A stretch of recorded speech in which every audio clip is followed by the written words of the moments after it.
తెలంగాణ రాష్ట్ర beverage corporation chairman అయినటువంటి గజ్జల నాగేష్ గారు బీఆర్ఎస్ పార్టీ అభ్యర్థులను గెలిపించేందుకు మూడుచింతలపల్లి మున్సిపాలిటీలో విస్తృత ప్రచారాన్ని నిర్వహిస్తున్నారు. ఈ నేపథ్యంలో బీఆర్ఎస్ పార్టీ తరపున ప్రజల్లోకి వెళ్ళినప్పుడు ఎలాంటి స్పందన వస్తుంది అనే విషయాన్ని వారి మాటల్లోనే అడిగి తెలుసుకున్నాం. సార్, మీరు బీఆర్ఎస్ పార్టీ తరపున విస్తృత ప్రచారాన్ని నిర్వహిస్తున్నారు. ప్రజల్లోకి వెళ్ళినప్పుడు ఎలాంటి స్పందన వస్తుంది సార్? ఈ యొక్క రేవంత్ రెడ్డి ప్రభుత్వానికి ప్రజలందరూ కూడా విసిగి వేసారిపోయినారు. ప్రజల్లోపటికి వెళ్ళినప్పుడు ఇలాంటి ప్రభుత్వం మా జీవితంలో ఎప్పుడు చూడలేదు. కేసీఆర్ గారి పరిపాలన చాలా బాగుంది. కేసీఆర్ గారు ఉన్నప్పుడు మా అవ్వకు ఇక్కడ ఉన్న 2000 ఇప్పించడం జరిగింది. కానీ మేము మోసపోయినాం. ఇంకా మంచి ప్రభుత్వం వస్తే ఇంకా బాగా చేస్తారని చెప్పేసి మోసపు మాటలతోని మాకు ఇచ్చే 2000 4000 ఇస్తారన్నారు. మరి ఆ రోజు మాకు కళ్యాణ లక్ష్మి మా మనవరాలకు వచ్చినుండే వస్తే తులం బంగారం కూడా ఇస్తున్నారని అన్నారు. ఇన్ని మంచి సదుపాయాలు ఇస్తున్నారు. ఓసారి ఈ ప్రభుత్వం కూడా అవకాశం ఇద్దాం, చూద్దాం. కేసీఆర్ ప్రభుత్వం కంటే ఇంకా మెరుగైన ఇంకా ఎక్కువ వస్తాయేమో స్కీమ్లు అనుకున్నాం. అసలుకు మనము ఈరోజు మోసం జరిగింది. 2000 లేవు, 4000 లేవు. ఇక్కడ కళ్యాణ లక్ష్మి సరిగా లేదు, తులం బంగారం లేదు. చదువుకున్న పిల్లలకు స్కూటీ అన్నారు, స్కూటీ లేదు, సైకిల్ లేదు, ఇప్పటివరకు ఏమీ లేదు. తీరా చూస్తే ఈరోజు ప్రజలందరూ కూడా దిక్కు అనుకుంటున్నారు. ఎక్కడ వెళ్ళినా కూడా చాలా బాధతోనే ఆవేదనతోనే మాట్లాడుతున్నారు. కేసీఆర్ యొక్క ప్రభుత్వమే చాలా బాగుండే, మాకు అన్ని రకాలుగా వచ్చినాయి. మా పంటలకు మంచి నీరు అందించుడు, మాకు తాగడానికి మిషన్ భగీరథ ద్వారా నీరు అందించుడు. మాకు అప్పుడు కేసీఆర్ ప్రభుత్వం ఇప్పుడు 24 గంటలు నీరు వస్తుండే. ఇప్పుడు 2-3 రోజులకు ఒక్కసారి కూడా నీళ్ళు రావటం లేదు. కరెంట్ అప్పుడు కంటిన్యూ ఉంటుండే. ఇప్పుడు కరెంటు ఎప్పుడు పోతుందా ఎప్పుడు వస్తుందా అని దానిలోపడినే ఉన్నాము అని ఈ విధంగా ప్రజలందరూ స్వచ్ఛందంగా ప్రతి ఇంటికి వెళ్ళినప్పుడు, నేను ఇక్కడ 14వ వార్డు జంగారెడ్డి కూడా వచ్చినప్పుడు, మరి జంగారెడ్డి ఇక్కడ అభ్యర్థిగా ఉన్నప్పుడు అతని గురించి ప్రచారం చేస్తుంటే ప్రతి ఒక్కరు కూడా ఈ జగన్గూడలో చెప్తున్నారు, అన్న మీరు ఎక్కడ వెళ్ళినా ఏం వెళ్ళినా కూడా ఎవరు ఏమి ఇచ్చినా ఏం చేసినా కూడా ఈ ప్రభుత్వం ఏ రకాలుగా ఎలక్షన్ వచ్చే ప్రభుత్వం కాబట్టి మాకు అర్థమైపోయింది. గతంలో మేము కేసీఆర్ గారిని దించే మేము చాలా తప్పు పని చేసాము. ఇప్పుడు చాలా మేము బాధపడుతున్నాము. కేసీఆర్ అన్న ప్రభుత్వమే బాగుంది కాబట్టి ఈ ఓటు కారు గుర్తు, అది ఎవరు ఏకే అభ్యర్థి అయినా పర్వాలేదు, మాకు అనవసరం. కారు గుర్తుంటే ఆ కారు గుర్తుకు మేము ఓటేస్తున్నాం. ఈ యొక్క ఎంసీపల్లిలో భారీ మెజారిటీతోని కారు గుర్తుపై నిలబడ్డ అభ్యర్థులను గెలిపిస్తాం. తప్పకుండా ఈ యొక్క ఎంసీపల్లి లోపల మున్సిపాలిటీ లోపల తప్పకుండా గులాబీ జెండానే రెపరెపలాడిస్తాం.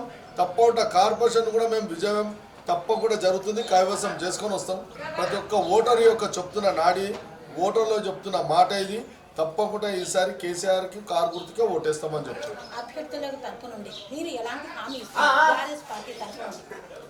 మేము ఆల్రెడీ ఇక్కడ స్థానిక ఎమ్మెల్యే గారైన పెద్దలు గౌరవనీయులు మాజీ మంత్రి వర్యులు మరి మల్లారెడ్డి గారు మరి ఇక్కడ వైపు ఈ యొక్క కాలనీ లోపలికి వచ్చి చూస్తే ఇక్కడ అందమైన రోడ్లు, సీసీ రోడ్లు వేయటం జరిగింది. మరి ఇక్కడ వాళ్ళకు డ్రైనేజ్ల ప్రాబ్లం ఉంటే డ్రైనేజ్ ప్రాబ్లం సాల్వ్ చేయటం జరిగింది.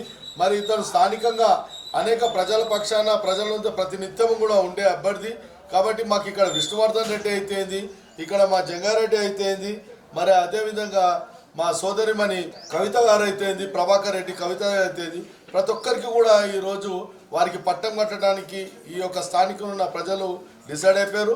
తప్పకుండా మేము ఇక్కడ 100% భారీ మెజారిటీతో 100% గెలుస్తాం, గెలిచి తీరుతాం. బీజేపీ కాదని, కాంగ్రెస్ను కాదని బీఆర్ఎస్కి ఎందుకు ఓటేయాలి ప్రజలు? అమ్మా ఎక్కడుందమ్మా, ఇక్కడ బీజేపీ లేదు, కాంగ్రెస్ లేదు, అయిపోయింది. ప్రజలందరూ కూడా డిసైడ్ అయిపోయారు. ఎందుకంటే ప్రతిరోజు నిత్యం పేపర్లో టీవీలో చూస్తున్నాం, డైవర్షన్ పాలిటిక్స్ నడుస్తుంది. ఈ యొక్క రేవంత్ రెడ్డి పరిపాలించలేని దద్దమ్మలాగా ప్రజలందరూ కూడా గుర్తించారు. ఎందుకంటే ప్రతినిత్యం కూడా ఏదో ఒక అవినీతితోని, ఏదో ఒక భూ కబ్జాలతోని ఈ పేపర్లో టీవీలలో వస్తున్నారు. ప్రజలందరూ కూడా తెలివైన ప్రజలు.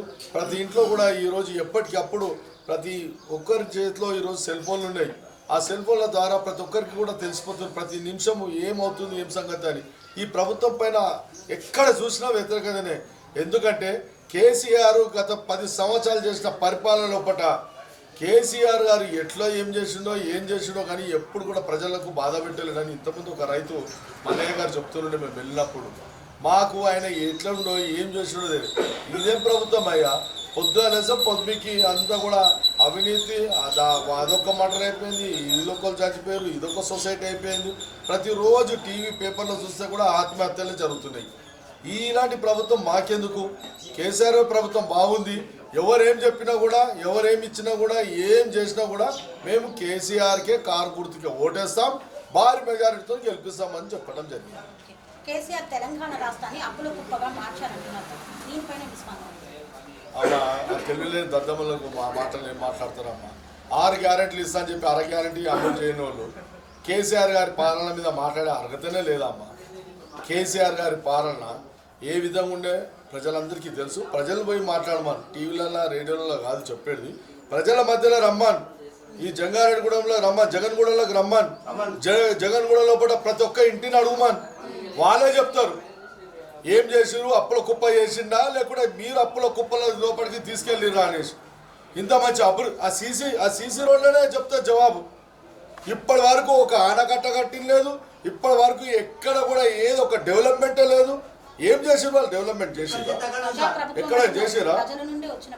ఇంద్రమ్మ రాజ్యం వస్తుంది, మీకు ఇండ్లు కట్టిస్తా ఉన్నాం. ఎక్కడమ్మా ఇంద్రమ్మ ఇండ్లు కట్టించిరా అమ్మా? హైదరాబాద్ లోపల నీకు ఎక్కడ వెళ్ళినా చూసినా హైదరాబాద్ పేరు మీద పేదవాళ్ళ ఇండ్లలో గుండెలు దించి పెట్టిరు, బిక్కు బిక్కుమంటూ బతుకుతున్నారు. అక్కడ మీరు మూసినది పరవా ప్రాంతం చూసుకుంటూ వస్తే ఇక్కడికి వెళ్ళి అక్కడ వరకు కూడా పేద ప్రజలు ఇంట్లోకి వెళ్ళి బయటికి వెళ్ళినాక నేను వచ్చేవరకు నా ఇల్లు ఉంటుందా ఉండదా అని చెప్పేసి బాధలతో భయంతో బతుకుతున్నారు. హైదరాబాద్ పేరు మీద చెప్పినావు, ప్రజలందరినీ కూడా భయం. ఇదా డెవలప్మెంట్ అంటే? హైదరాబాద్ తీసుకొచ్చి పేద ప్రజల లోపల ఇళ్ళని కూల్చడం అదొక డెవలప్మెంటా? అరే నువ్వు పేద ప్రజలకు ఇల్లు కట్టిస్తాను. ఇంద్రమ్మ రాజ్యం అంటే కేసులు, జైళ్ళు, బెదిరింపులు. మీరు ఎక్కడ ఏం చూసినా కూడా మన యొక్క టీఆర్ఎస్ ప్రభుత్వం లోపల ఎప్పుడైనా ఎక్కడైనా కూడా శాంతి భద్రతకు విఘాతం కలిగిందా? ఇప్పుడు అన్నీ కూడా వసూళ్ళు, దందాలు, భయప్రాంతాలు చేస్తున్నారు, వ్యాపారంలో భయపెడుతున్నారు. అంత గన్ కల్చర్ అయిపోయింది ఇక్కడ చూసినా కూడా. కాబట్టి ప్రజలందరూ కూడా గమనిస్తారు. ఏదో మేము మారుమూల గ్రామంలో ఉన్నాం కదా, మాకేందని అట్టలేరు. ఈ ఇంట్లోకి వెళ్తే మా అక్కనే చెప్తుంది, అయ్యా మేము పొరపాటు చేసినాం, ఇక మేము చేసేది లేదు. ఆల్రెడీ మేము ఇక్కడ స్థానిక ఎమ్మెల్యేకు టీఆర్ఎస్కి వేసినాం, మల్లారెడ్డికి ఓటేసినాం, కానీ ప్రభుత్వం రాక మాకు పొరపాటు జరిగింది. ప్రభుత్వం వచ్చుంటే బాగుంటుండే. కొంతమంది అక్కడ విలేజ్ పీపుల్ కొంతమంది ఊర్లలో చేసిన దానికి ఈరోజు మేమంతా సఫర్ అవుతున్నాం. వాళ్ళకు కూడా మేము చెప్తున్నాం, మా చుట్టాలకు పక్కాలకు ఎక్కడ మున్సిపాలిటీ ఎన్నికలు జరుగుతున్నాయో అక్కడంతా కారు గుర్తుకే ఓటేయమని చెప్తున్నాము. ఇక్కడ ఉన్నప్పుడు అక్కడనే చెప్పింది, ఇప్పుడు నా పక్కకున్నామని చెప్పింది. మా ఇంట్లో 45 ఓట్లు ఉన్నాయి, నేను ఇంటింటికి వెళ్ళి చెప్తా, వారి అభ్యర్థి ఎవరైనా ఉండని కారు గుర్తుకు ఓటేస్తా అని చెప్పడం జరిగింది. మా అభ్యర్థి పక్కకే ఉన్నాడు. మరి జంగారెడ్డి కూడా చాలా చురుకైన అభ్యర్థి, చాలా ఉదయం నుండి సాయంత్రం వరకు ప్రజల్లో ఉండే వ్యక్తి, ప్రజల సమస్యలపైన పోరాటం చేసే వ్యక్తి. మరి ప్రజలందరూ కూడా అంటున్నారు, అన్నా జంగారెడ్డి నువ్వు ఎందుకు తిరుగుతున్నావు, నువ్వు మీ కారు గుర్తుకు ఓటేస్తాం, తప్పకుండా గెలిపిస్తామని చెప్పడం జరిగింది.